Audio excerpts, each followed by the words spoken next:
मां ने पूछा ये मनुष्य देह में कितना कष्ट होता है उसको बताओ ना। बोले देखो मैया, मनुष्य देह की अधोगति है, अधोगति है। ये दरवाजा है। 84 लाख योनियों का एक बहुत बड़ा हॉल था, बहुत बड़ा हॉल। उसमें एक ही दरवाजा था। उसमें कोई एक अंधा व्यक्ति चला गया। अंधा व्यक्ति जब गया तो उसका सहारा क्या है, कैसे देखेगा? लंबा चौड़ा हॉल है तो उसने दीवाल का सहारा लिया और दीवाल के सहारे चलते चलते चलते चलते वो जा रहा है दरवाजे की खोज में। जैसे ही दरवाजा आया तो उसको खुजली चलने लगी है। जैसे ही खुजली करने लगा है दरवाजा भटक गया है, दरवाजा निकल गया, फिर भटकने लगा है। भटकने के बाद भगवान से कहता है, हे प्रभु मुझे इस अंधकार से कब निकालोगे? आप कुछ तो कृपा करें मेरे ऊपर नाथ। एक तो प्रभु आपने हमें आंखें नहीं दी हैं, दूसरी बात दरवाजा भी नहीं निकल रहा, मैं कैसे निकलूंगा? तो भगवान ने कहा कृपा करके मैंने तुझे कई बार दरवाजा दिखाया है, लेकिन तू दरवाजे से निकलने की जगह तुझे मस्ती रूपी खुजली चल जाती है और आगे बढ़ जाता है। तू दरवाजे से बाहर क्यों नहीं निकलना चाहता? मेरा क्या दोष है? अच्छा ये हॉल क्या है? 84 लाख योनियों का बहुत बड़ा हॉल है। इसमें हम लोग कभी मच्छर बनते हैं, कभी चींटी बनते हैं, कभी टिड्डी बनते हैं, कभी भृंगी कीट बनते हैं, कभी कई तरह के पशु बनते हैं, कई तरह के पक्षी बनते हैं, कई प्रकार की योनियों से। अब आप यदि पशु होते तो क्या कथा सुन पाते? अगर हम भगवान का कीर्तन न करें, कथा न सुने, तो पशुओं में और हम में अंतर नहीं है। हम ये सोचे कि हम खा लेते हैं, तो जैसे आप रसगुल्ला खाते हैं, भगवान के जो पशु हैं वो भी घास खाते हैं रसगुल्ले के स्वाद में। आप सोचें कि हमारे बच्चे होते हैं, उनके भी होते हैं, आपको भी डर लगता है, उनको भी डर लगता है। आप में उनमें अंतर क्या है? आप कथा सुन पाएंगे, वो कथा सुन नहीं पाएंगे, उनमें ज्यादा ज्ञान नहीं, ना समझ पाएंगे उस चीज को। आप सोचो कि हम आप घर में अपने अपने घरों में कुत्ता पाल लेते हैं, तो क्या कुत्ता कोई आपकी बात समझ लेता है? वो तो ये जानता है कि यहाँ कथा चल रही है, और जब कथा चल रही है तो क्या हो रहा है, वो तो इस चीज का आभास करता है। आप उसको रोटी दीजिए, रोजाना पूछ लाएगा, यही तो काम है, उसको खाने से मतलब है और मतलब नहीं। तो इसलिए भगवान ने यदि हमें बनाया है तो काहे के लिए? निकलने का दरवाजा क्या है? एक हॉल का मनुष्य योनि। इससे आप भगवत प्राप्ति कर सकते हो, अन्यथा फिर आप भटकते जाओगे, फिर घूमते रहो। अच्छा इस देह में क्या है? जिस देह को हम इतना मानते हैं कि बहुत अच्छी है, जैसे हम मनुष्य शरीर में रह करके समझते हैं बहुत अच्छे हैं, उसी प्रकार पशु भी समझता है कि हम भी बहुत अच्छे हैं, हम भी पशु। जैसे आप अपने गांव में नगर में रह रहे थे, अचानक आप दिल्ली रहने आ गए तो आपको दिल्ली अच्छी लगने लगी। दिल्ली से आप बंबई चले जाओ तो बंबई अच्छी लगने लगेगी। तो जहां जिसमें रहोगे आप वहीं मगन हो जाओगे। तो मनुष्य शरीर में क्या है ऐसा जिसकी देह की आसक्ति क्या है? बोले इसमें भी बहुत पीड़ा है। बोले क्या पीड़ा है? उसको बता रहे हैं। कर्मणा देव नेत्रेणो जंतु देहोपपत्तये।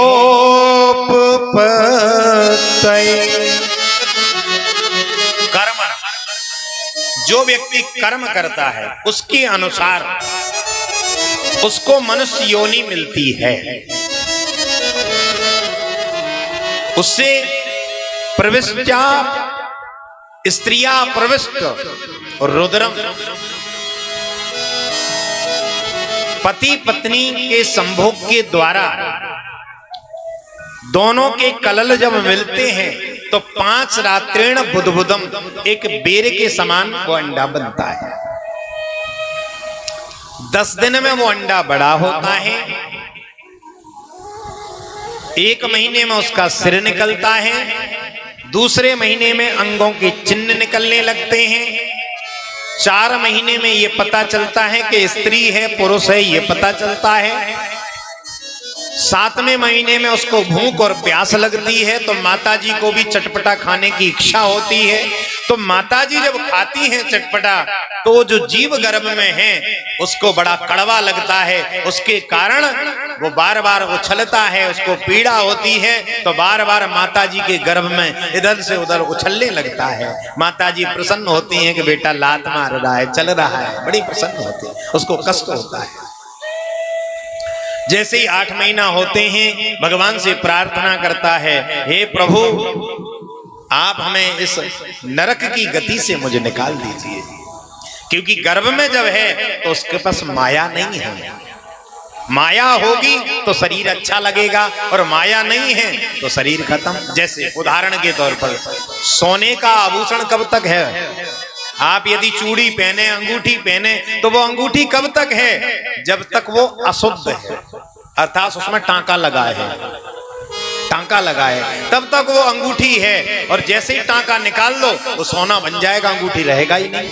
उसी प्रकार माया रूपी जीव में टांका लगता है, तब जीव को ये देह अच्छी लगती है, नहीं तो मुक्त होके चला जाएगा।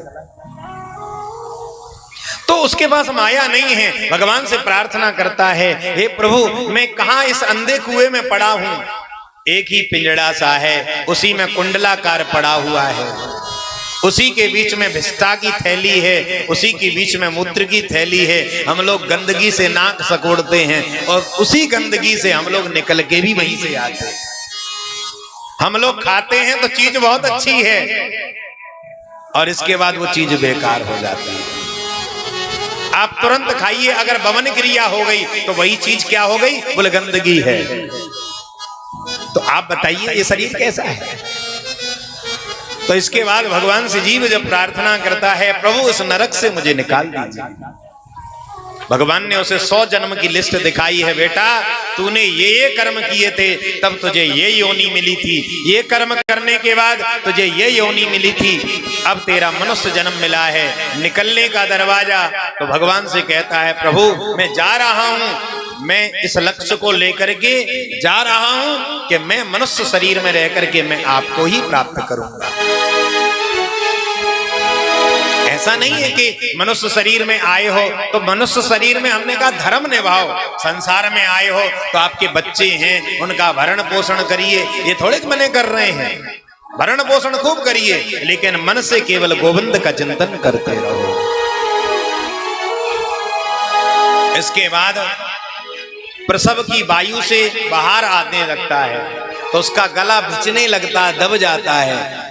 एक बार को ऐसा लगता है कि मेरी मृत्यु हो गई, तो जो उसकी स्मृति गर्भ में थी, गर्भ तक स्मृति थी, वो भूल जाता है। जैसे ही बाहर आता है तो माया उसे पकड़ लेती है, एक ही बात याद रखता है, क्वाओ क्वाओ, मैं कहां आ गया, कहां आ गया, एक ही शब्द रखता है, सब भूल गया। मैया जैसे ही वो बालक जब आ जाता है संसार में तो उसको खटमल मच्छर इत्यादि काटते हैं, तो माताजी को ऐसा लगता है कि भूखा है, क्योंकि उसकी भाषा को समझ नहीं पाती हैं, तो उसको दूध पिलाती हैं। जैसे ही दूध पिलाती हैं उसका पेट तो पहले ही से भरा हुआ है, वो उल्टी करता है। जैसे ही उल्टी करता है तो माताजी कहते हैं कुपच हो चुकी है, तो पता चला है उसको बहुत देर तक दूध नहीं पिलाती है और वो भूख के कारण रोता है, तो सोचती है कि पेट में दर्द हो रहा है। तो इस असमंजस में बच्चे को बड़ा कष्ट होता है, मां समझ नहीं पाती है। जैसे बालक थोड़ा सा बड़ा होता है तो मां कहने लगी, तब तो प्रसन्नता होती है क्योंकि बालक छोटा है, किसी प्रकार की चिंता नहीं। अरे बोले मां चिंता तो बहुत होती है, चिंता करने से होता नहीं है कुछ भी। जब बालक थोड़ा सा बड़ा होता है तो आजकल तो बालापन पहले ही मार दिया जाता है, बचपना खत्म कर दिया जाता है। जैसे 2.5 साल का बच्चा हुआ, प्ले ग्राउंड में खेले आओ बेटा, चले जाओ स्कूल में। पहले पढ़ाई के स्कूल होते थे, अब काय के स्कूल हो गए? प्ले, खेलने के स्कूल है। घर में खेलने की कमी पड़ गई है क्योंकि माताजी को मोबाइल से फुर्सत नहीं है, माताजी मोबाइल नहीं चला पाएंगी, वो गेम चलता है गेम नहीं खेल पाएंगी, तो करें क्या? इसलिए बच्चे को 2.5 साल में चले जाओ बेटा, टाइम पास हो जाएगा। इतना भारी पड़ गया। अब जितने वजन का बच्चा नहीं उतने वजन का बस्ता लाद दिया जाता है। और उसका जो मेमोरी कार्ड है, अर्थात हम सबके मेमोरी कार्ड लगा हुआ है, सबके लगा हुआ है, यहां लगा हुआ है, यहां सबके मेमोरी कार्ड लगा हुआ है, उसको कहते हैं विस्फोटक।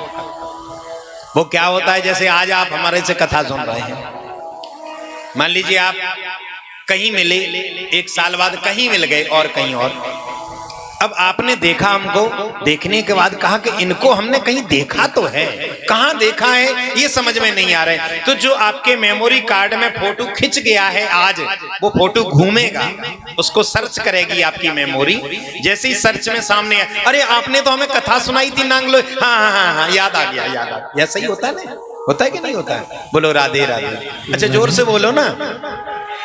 हाँ, तो बेचारा वो स्कूल जाता है, अब स्कूल में भी बेचारा पढ़ के आता है। अब छोटा सा बच्चा पढ़ता नहीं है, पढ़ता नहीं है, पढ़ता नहीं है। अब बेचारा पढ़े तो खावेगा नहीं, अब खाएगा नहीं तो कुछ खाता नहीं, खाता नहीं, और खावे तो पढ़ता नहीं है, तो करे क्या बेचारा? खावे या पढ़े, टाइम ही नहीं है बेचारे को, बिजी हो गया शेड्यूल उसका। माता पिता को ये लगता है कि हमारा बच्चा शुरू से ही पढ़ के कलेक्टर बन जाए, डीएम बन जाए, साहब ऑफिसर बन जाए। उसको इतना प्रताड़ित किया जाता है, तुम पढ़ते नहीं हो, ये है भाई। अब उसकी मेमोरी विचलित होने लग गई है। बच्चा जब बड़ा हो जाता है और डिग्री कॉलेज में पढ़ता है, और डिग्री कॉलेज में पढ़ने के बाद बच्चे को आप लोग इतना होपलेस कर देते हैं, नंबर नहीं आए तो हम ऐसा करेंगे वैसा करेंगे, तो उसका क्या होता है? उसके अंदर विवेक नहीं होता है। बच्चे के अंदर विवेक नहीं है, आज के बच्चों के अंदर। आपने कभी ये नहीं सुना कि कथाएं सुनवा में, आप लोग भी कथा सुने तो ढंग से सुने। होता क्या कथाओं में आजकल, कहना तो नहीं चाहिए, ज्यादातर संगीत का प्रचलन होता है, थोड़ी देर बाद फिर भजन, फिर भजन, भजन नहीं भाजन होना चाहिए। कथा भी सुनना चाहिए। कथा से जब तक दिव्य ज्ञान नहीं मिलेगा तो काम कैसे चलेगा? हमारे जो मस्तिष्क में भरा है वो कैसे निकल के आएगा? तो दिव्य कथा सुनवानी चाहिए। जैसे एक उदाहरण के तौर पर, हम लोग गेहूं की फसल बोते हैं, सब जानते होंगे, गेहूं की फसल बोते हैं तो उसमें 25 दिन बाद पानी की आवश्यकता होती है। यदि पानी नहीं दे तो गेहूं सूखने लगता है। उसी प्रकार बढ़ती हुई उम्र में, बच्चों की बढ़ती हुई उम्र में सत्संग रूपी जल की आवश्यकता है। उसके द्वारा उनका विवेक जागृत होगा, तब ये पता चलेगा मुझे क्या करना ठीक है, क्या करना नहीं चाहिए। अन्यथा क्या होता है, डिग्री कॉलेजों में प्रायकर आप अखबारों में पढ़ते हैं, उनके बच्चे ने सुसाइड कर लिया, उसने ऐसा सुसाइड कर लिया। क्यों किया सब सुसाइड? वो कारण भी नहीं बताता है। कोई कहता साहब वो प्रेम प्रसंग में पड़ गया। अब वो पढ़ क्यों गया? क्योंकि विवेक नहीं था ना, तभी तो पढ़ गया। उसे ये पता होता कि मैं इस समय प्रेम प्रसंग में पढ़ूंगा तो जीवन मेरी प्रेम प्रसंग में चली जाएगी, बर्बाद हो जाएगी। इस समय मेरा परम लक्ष्य विद्या को धारण करना है, न कि इन चीजों में पढ़ना है। क्योंकि सत्संग रूपी जल की आवश्यकता है। इसलिए हमारा कहना तो इतना ही है, सब अपने बच्चों को यही शिक्षा दें, भैया पूजा पाठ करो, भगवान को प्रणाम करो, सूर्य को जल देना सिखा दो उनको। सूर्य का जल देना आवश्यक है, क्योंकि सूर्य को जल यदि नहीं देते हैं तो सूर्य भगवान श्राप देते हैं कि मैंने इसके जन्म पर बड़ी खुशी जताई थी, ये सूर्य को जल भी नहीं देता है, इसलिए श्राप देते हैं कि इसकी बुद्धि मंद हो जाए।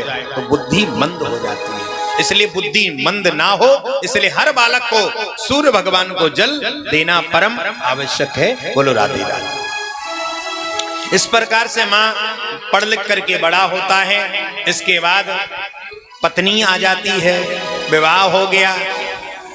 विवाह हो गया, देखो हम विवाह इसलिए कह रहे हैं, शादी नहीं कह रहे हैं।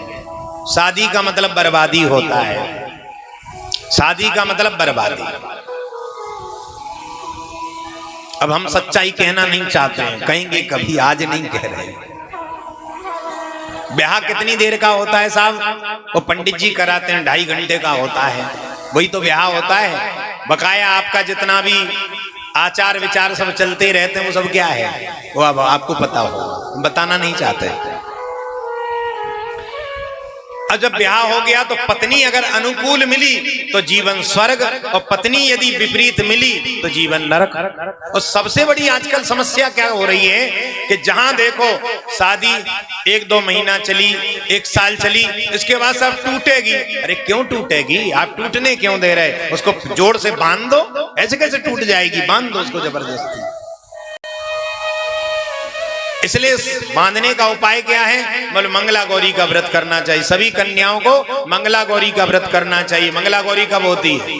श्रावण के महीने में जो मंगल का व्रत आता है। मंगला कहते हैं शंकर जी को, गौरी कहते हैं पार्वती का। गौरी शंकर की पूजा करने से दाम्पत्य सुख अच्छा होता है, इसलिए करना अवश्य चाहिए। पत्नी अनुकूल मिल गई तो ठीक है, विपरीत मिली तो समस्या हो जाती है।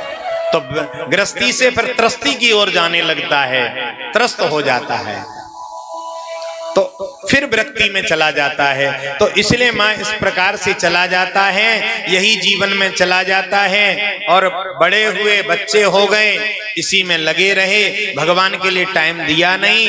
फिर वहां मरने के बाद पहुंचे, भगवान ने पूछा क्या करके आए हो? कुछ नहीं, इसको सुअर की योनि में डालो, वापस भेजो इसको, ये सही होके नहीं आया। फिर वो पुनरपि जननम पुनरपि मरणम पुनरपि जननी जठरे शयनम, फिर मरे, फिर जन्म लिया, फिर मरे, फिर जन्म। भगवत प्राप्ति नहीं हो पाती है, ये अधोगति है। ऐसी भक्त मां उपदेश सुनते सुनते सिद्धदा नदी बन करके बहने लगी हैं। और कपिल जी पूर्व दिशा गंगा सागर की ओर चले गए।